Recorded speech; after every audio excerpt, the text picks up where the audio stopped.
is as good as it gets, good as it gets. Welcome in. Let's get to work. The fastest growing sports spectacular. It's the Big E Sports Show. Your 1 hour comprehensive expose of all things in the sports universe. With a focus on some of the biggest sports icons on the planet. Now, here's your host, the one and only award-winning Elissa Walker Campbell. You think you want some of this? Get some, but you can't have this. Cause you ain't got none. You think you want some of this? Get some, but you can't have this. Cause you ain't got none.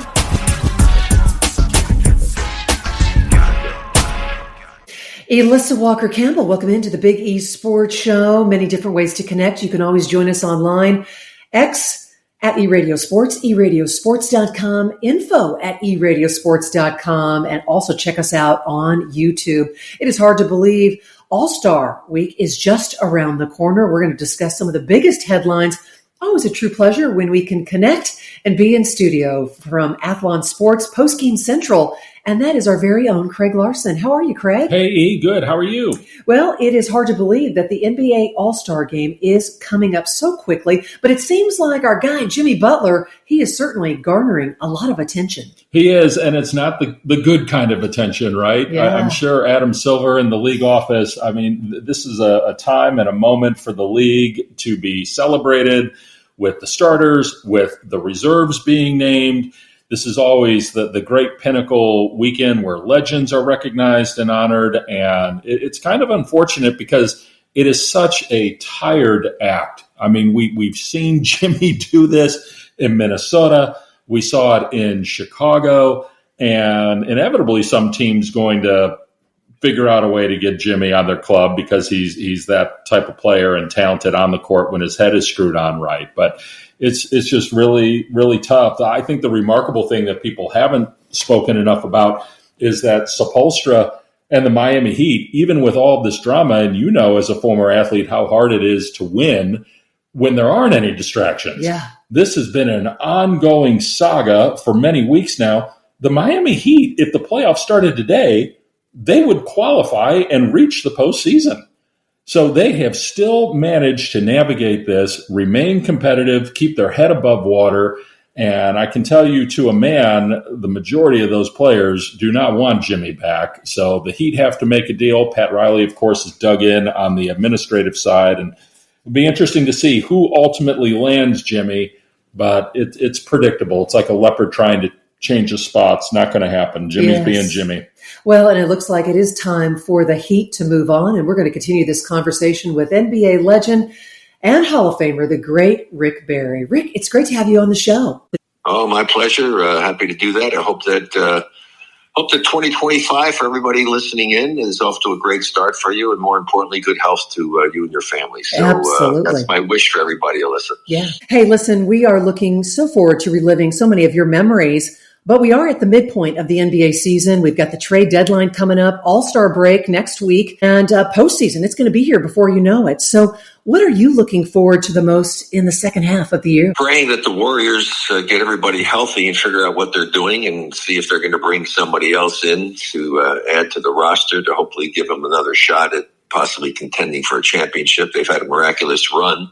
One of my favorite players of all time that I love watching play is Steph Curry, and hopefully he'll have an opportunity to win another championship. The Bay Area fans have been amazing. They were great back during my day and even better now.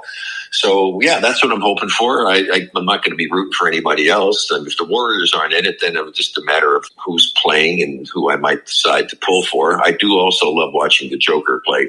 Jokic is unbelievable. Yeah. This guy he's so efficient. Yeah, this guy really knows how to play the game of basketball. I would love to have played with somebody like him for sure. I had some great players that I played with, but the Joker be right up there. You know, Rick, you mentioned the Warriors, but out of all the teams, I mean, who do you think is feeling the most pressure to win a championship? I mean, teams that have expectations on them that they've got to live up to it. Well, first of all, you mentioned a word that's probably the one I hate more than anything else in the English language, especially when it comes to sports, which is pressure. There is no pressure if you have confidence in your ability to do what it is that you were asked to do. Now, certainly there are great expectations, great hopes, that there's important critical situations you get involved in, but those situations are not pressure unless you lack the confidence in yourself to do what it is to do. And then those enormous situations can indeed provide pressure. So there is no pressure. I never felt pressure in my life one time ever on a basketball court.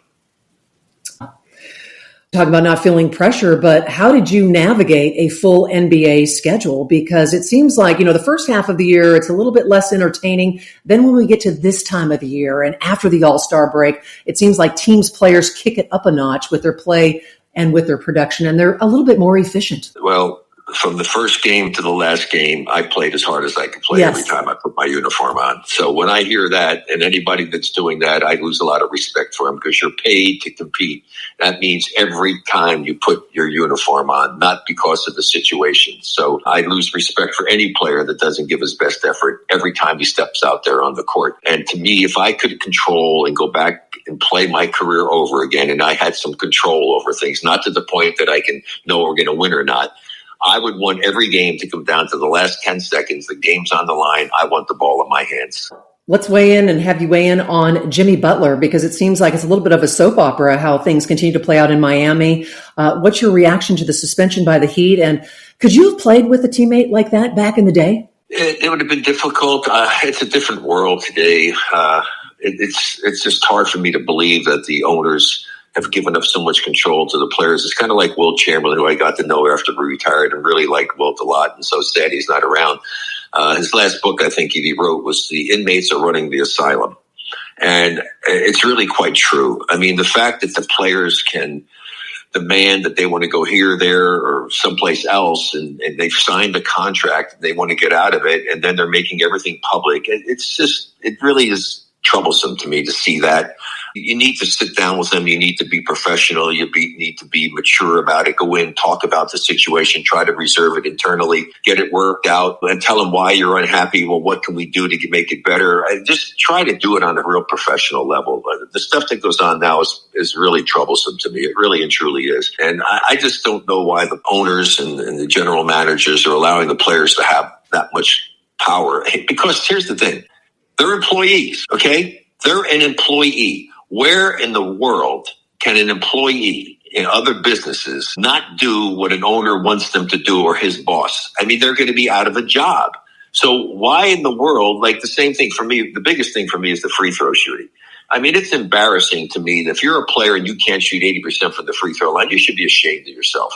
I mean, there's nobody bothering you. It's the only part of the game. It's the only part of the game where no one's trying to prevent you from doing what you're trying to do offensively. It's always exactly the same size ball, same size basket, same height. I mean, nobody's trying to stop you physically from doing it, and you can't make that a 4 of every 5. Shame on you. And so for a player to not want to change what he's doing and maybe learn how to shoot my style, underhanded free throws, which I could guarantee them that they would get better, and to say, no, I'm not going to do that, they would get fired in the real world. You can't usually tell your boss that you're not going to do something he wants you to do to make his company better. Well, but are you surprised as we talk about Jimmy Butler, just how many former players and current players around the NBA are actually coming to his defense? And they have been critical of the treatment of the Heat, how they've handled this whole situation. I mean, I'm thinking of DeMarcus Cousins because they're defending him. Defending him in what way? I'm not going to defend him. I can't defend him. I mean, he has a contract. He signed a contract, and they're paying him multi-millions of dollars. So how in the world do you defend somebody who's not happy because the team isn't doing what you like them to do, to go up public and do it, say blah, blah, blah, blah, and then miss flights, do other things that cause him to be suspended? And I respect what the Heat are doing. They should suspend him. They should fine him. You just can't get allowed. That's not the real world. No other person in another job would be able to do what he's doing, actually, and still have his job. Yeah. It's obviously, you know what, Rick, it's a dysfunctional situation. And it just makes me think about how much the game has changed since you played and you were an athlete, and just the overall expectations from players with their respective teams. I mean, it's a completely different world how things are being handled right now. I guess, what would your message be to Jimmy Butler? Because it seems like he has completely lost his perspective, even as a professional. Well, I don't know what the relationship is between he and the front office, so I can't really say. I mean, I would say what hopefully should have happened is that he went in there before all of this became public, before he started, missing planes, doing all these other things, and just to have talked to them about it. See, the biggest problem in the world when you have issues like this is what? A lack of communication. That's why you have wars. Yeah. You need to communicate. You need to talk about things. You need to be open about it. And you need to do it internally. And if he had gone in and sat down with them and talked to them and tell them why he isn't happy, what's going on, see what they can do about it, have done all of that. And then all of that, they tell you, screw you, whatever it may be. Well, then maybe you do something else. But to do it in the way that it was done, I just don't think it was the best way to do it. You know, Rick, take us back to those early days when you were a young professional. I mean, from what I understand, you negotiated your own deal. You didn't even have an agent, and you were the second round. They didn't have agents. Yeah. They didn't have agents back in those days. Uh-huh. There's no such thing as an agent. The owners, really had the players under their thumb. I mean, the reserve clause was part of basketball's clause, the same as in baseball. The reserve clause is basically a contract of perpetuity. If you sign your first contract, if you can't come to an agreement for the next year, back then they usually didn't give out multiple year contracts and they weren't guaranteed. So the next year you go and you negotiate it. And if you can't come to an agreement, you are obligated to play at 90% of the salary you had the previous year. You had to, either you don't play and don't get paid, or if you're going to play, you have to play at 90% if you can't come to an agreement on a new deal. And so that's what I wound up challenging. And that was really getting rid of the reserve clause in NBA basketball, which later on Kurt Flood did. Everybody talks about Kurt Flood doing it. Hell, it happened earlier with me with basketball, which opened up the doors for players to have the ability to move and go to different teams. And it changed everything. Well, how did you navigate all of that, and who gave you guidance as far as, the art of the deal? Well, my big thing, I had played my first 2 years. I was all pro my first 2 years. I was the MVP of the All-Star game. I led the league in scoring in my second year. I mean, I was at the pinnacle of where you wanted to try to get to be in sports, but I didn't have fun my second year. I mean, basketball had always been fun to me. I loved the game. And it was more like a job because, unfortunately, Bill Sharman, who I really liked as a person, God rest his soul, he just made it so that it wasn't fun anymore. And I didn't like that. And so the opportunity came for me to be able to possibly change teams. And so I talked to the Oakland Oaks about that and Pat Boone and the owners there. And I said, all right, tell you what, give me your best offer. I'm going to go back to the Warriors and I'm going to see what their best offer is. And if their best offer is anything close to yours, then I'm going to stay with the Warriors. So it wasn't like I should have, looking back on it, I should have just played one side against the other. That would have been the best business deal. And I could have driven up the price or whatever, but I didn't do that. And I got crucified anyway for what I did. So as it turned out, the Warriors lowballed me. They didn't give me anywhere near what the Oaks had offered me. And so I made the decision that I was going to leave. And I then that's when I went and challenged and said the reserve clause. And I know the NBA was very upset with the Warriors because they said, no, we have an option on your services for the next year.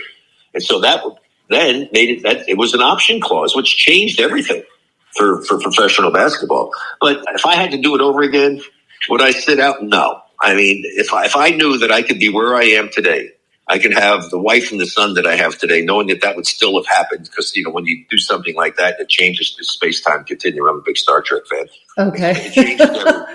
It changes everything. And so if I knew that I could have that by not having left, I wouldn't have left. I mean, I left at the prime, one of the top years of my career. It was crazy. I played for the KYA Radio Wonders, raising money for high schools to be able to help subsidize them, playing with my friend Johnny Holiday, who was one of the top disc jockeys in the country. And so that was kind of crazy.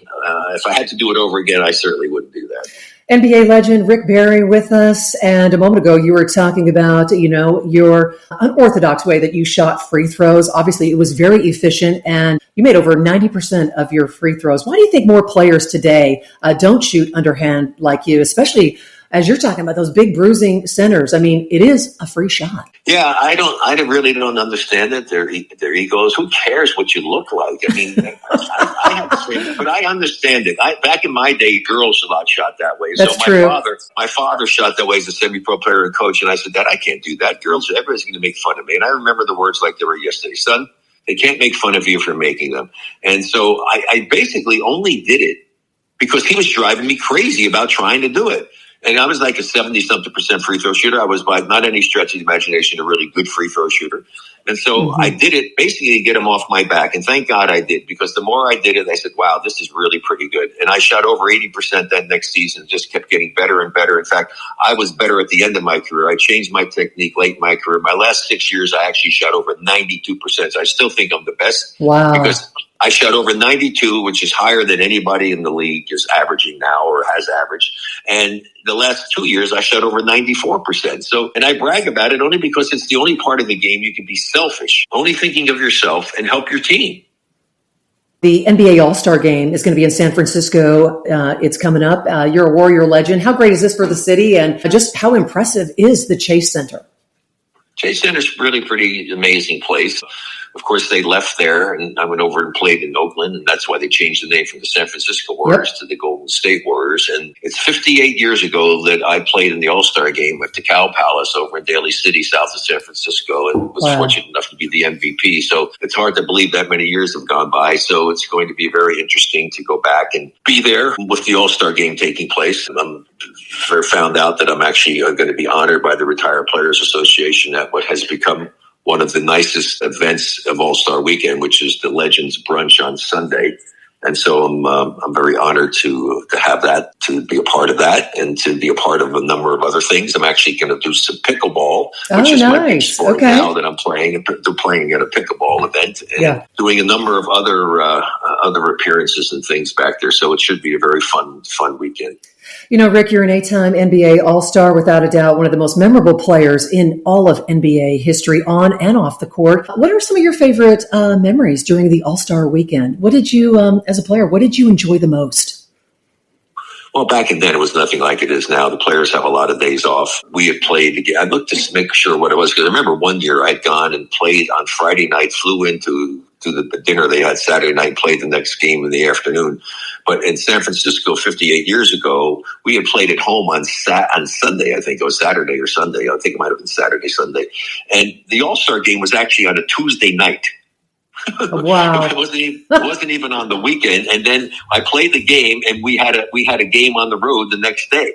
And then it's, in fact, 3 games in a row right after the All-Star game. So it was a totally different world.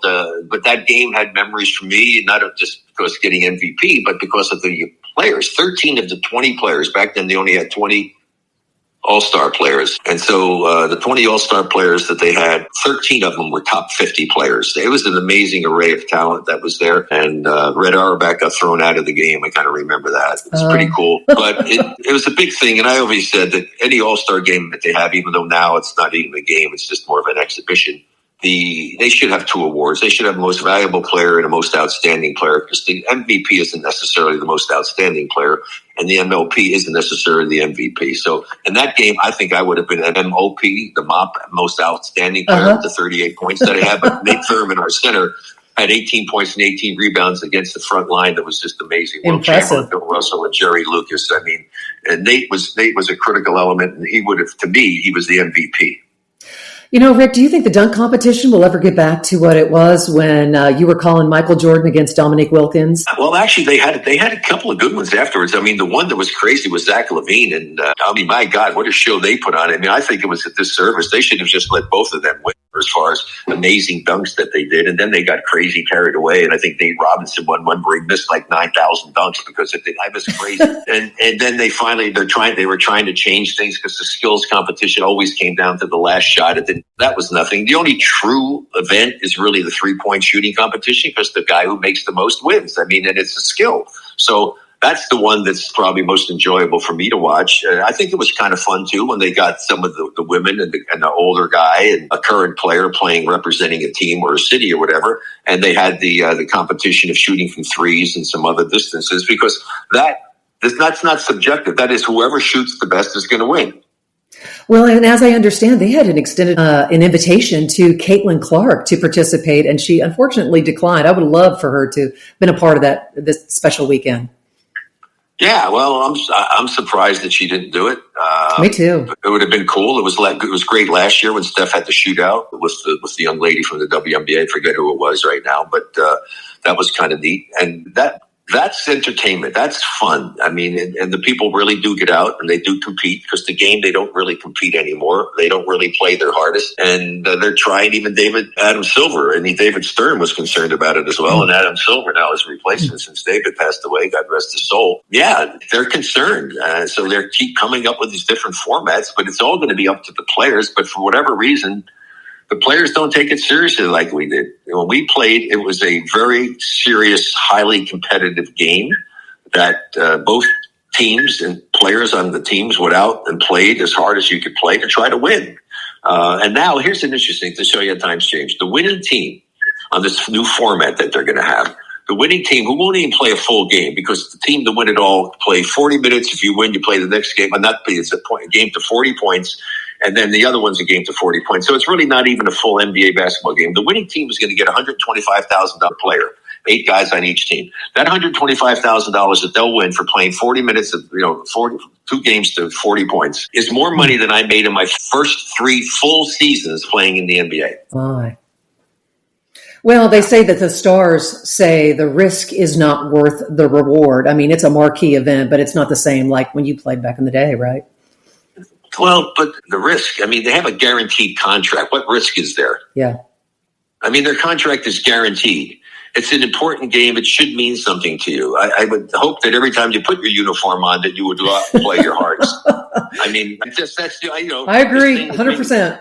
Well, the same thing. I can't relate to this load management. What the hell are you talking about, load management? I wanted to play. 100%. Hey, we're winding down our time. NBA legend. That is the great Rick Barry.